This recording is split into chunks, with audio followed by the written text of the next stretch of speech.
individuals planning travel should seek advice on the potential hazards in their chosen destinations and understand how best to protect their health and minimize the risk of acquiring disease. Forward planning, appropriate preventive measures and careful precautions can protect their health and minimize the risks of accident and of acquiring disease.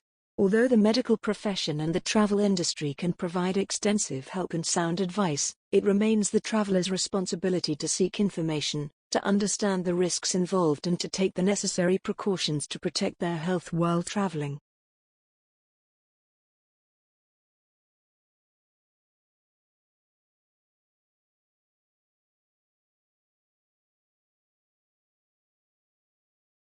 Scientists know that climate change is being caused by people, and that people are at the heart of its solution. Many people believe slowing population growth in the world's high-fertility countries could help reduce global emissions. Yet these countries currently have very low emissions, while countries with slower population growth, namely, wealthier countries, have much higher emissions. In fact, solving climate change requires education, innovation and empowerment. Population, economic growth, and patterns of consumption and production all play a role in climate change. But a common mistake is to equate more people with more emissions, while ignoring inequality. Right now, only 2.5 billion people make enough money, more than $10 per day, to consume enough to contribute to emissions. And among this group, a small minority is responsible for an overwhelming share of the damage.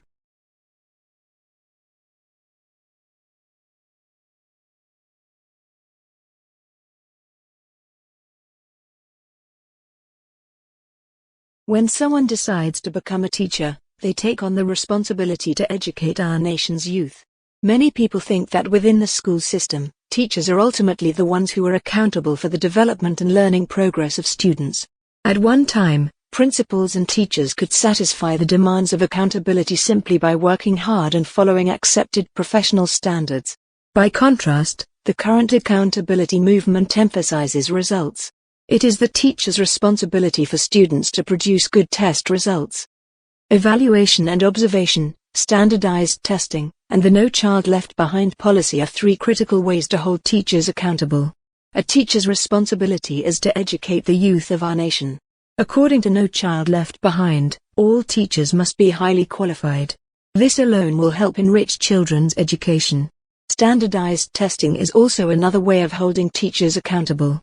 They will want to teach their students to the best of their ability in hopes that their students will perform well on the test. Evaluation and observation is also an important way to hold teachers accountable. If they know that they are being evaluated and observed, they will perform better and therefore students will be better instructed.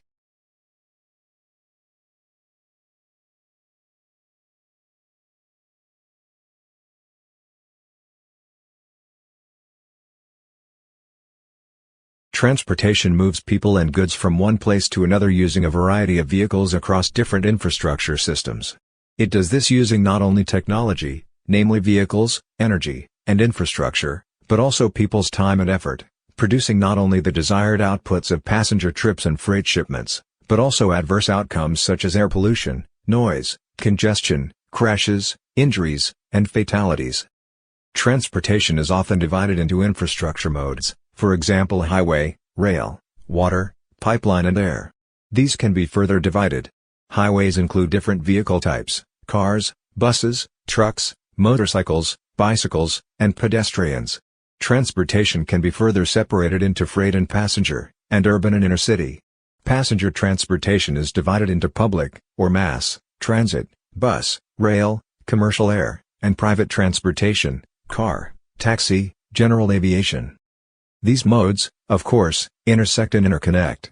At grade crossings of railroads and highways, intermodal transfer facilities, ports, airports, terminals, stations. Different combinations of modes are often used on the same trip. I may walk to my car, drive to a parking lot, walk to a shuttle bus, ride the shuttle bus to a stop near my building, and walk into the building where I take an elevator.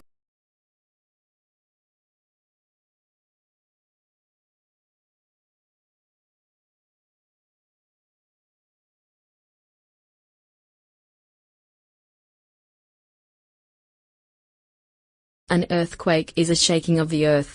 It may vary in intensity from shaking so weak that it requires the use of a delicate instrument to detect it, to shaking violently enough to destroy massive buildings, and even to make large cracks in the crust. Earthquakes can occur in any part of the world, at any time of day or year. However, they do occur more frequently in certain parts of the world. Earthquakes are far from being rare occurrences. In some parts of the world, such as Indonesia, they are very common, and in Japan, scarcely a day passes without one or more shocks in some part of that little nation. Earthquakes may be divided, depending on their origin, into two classes: volcanic earthquakes, or earthquakes.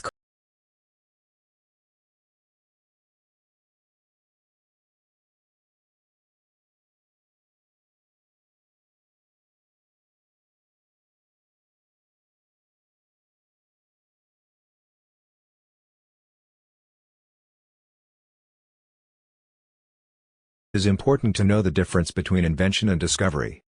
The history of inventions is the history of new and useful devices and innovations made by humans for practical purposes. The history of scientific discoveries is a record of new things found in nature, its laws, forces, or materials, and revealed as they exist, either alone, or in relation, or in combination. So Galileo invented the telescope, and Newton discovered the law of gravitation. The practical use of the invention when it was turned to the stars and planets served to confirm the truth of the discovery. Discovery and invention may be, and often are, united as the soul is to the body. The union of the two produces one or more inventions. Inventions and discoveries do not precede or follow each other in order.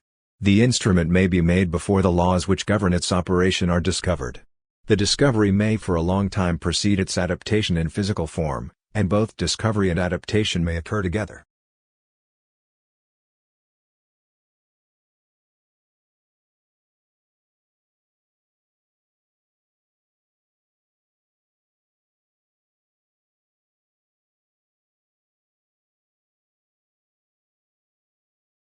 The Egyptians were the first and greatest agriculturists, and the Greeks learned the craft from them. In the days of her glory, Greece greatly developed the art, and some of her most talented men wrote insightful texts on its different topics. Its farmers thoroughly plowed and fertilized the soil, used various implements for its cultivation, paid great attention to the raising of fruits, the apple, pear, cherry, plum, quince, peach, lemon, fig and many other varieties suitable to their climate, and improved the breeds of cattle, horse and sheep. But when social pride and glamorous city life became dominant passions, agriculture was left to the poorest, and art gradually disappeared with the state. Rome in her best days placed farming in high regard. Her best writers wrote many volumes on agricultural subjects. A plot of land was allotted to every citizen, which was carefully cultivated, and these citizen farmers were her worthiest and most honored sons. The condition and needs of the soil were studied, its strength replenished by careful fertilization, and it was worked with care. There were plows which were made heavy or light as the different soils required, and there were a variety of farm implements, such as spades, hoes, harrows and rakes. Grains, such as wheat, barley, rye and oats, were raised, a variety of fruits and vegetables, and great attention paid to the breeding of stock. Ancient Roman authors delighted to instruct the farmer and praise his occupation.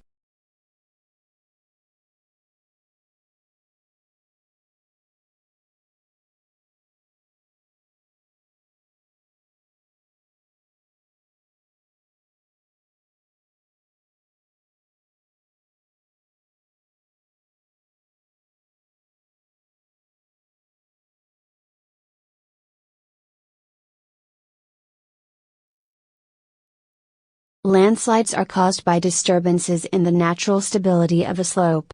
They can accompany heavy rains or follow droughts, earthquakes, or volcanic eruptions. Mudslides develop when water rapidly accumulates in the ground and results in a surge of water-saturated rock, earth, and debris. Mudslides usually start on steep slopes and can be activated by natural disasters. Areas where wildfires or human modification of the land have destroyed vegetation on slopes are particularly vulnerable to landslides during and after heavy rains. In the United States, landslides and debris flows result in 25 to 50 deaths each year.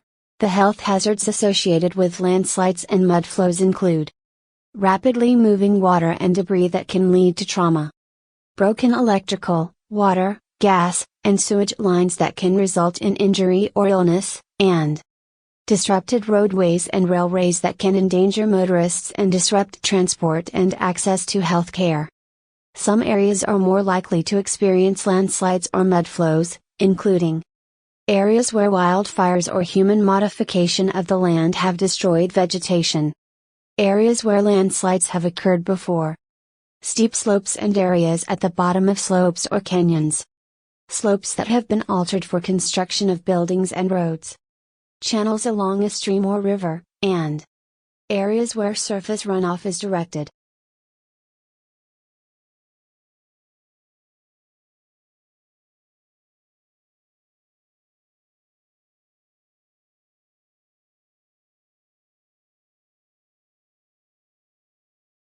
The surface water of the ocean is rich in tiny forms of plant and animal life.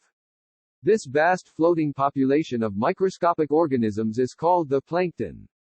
Just as man and all land animals depend ultimately for their food supply upon grass and other green-leaved plants which, under the influence of sunlight, are able to transform the inorganic constituents of the atmosphere and the soil into organic foodstuffs, protein, fat, carbohydrates, so the tiny unicellular marine plants of plankton are able to transform the inorganic components of their environment into fat, protein and carbohydrates under the influence of sunlight.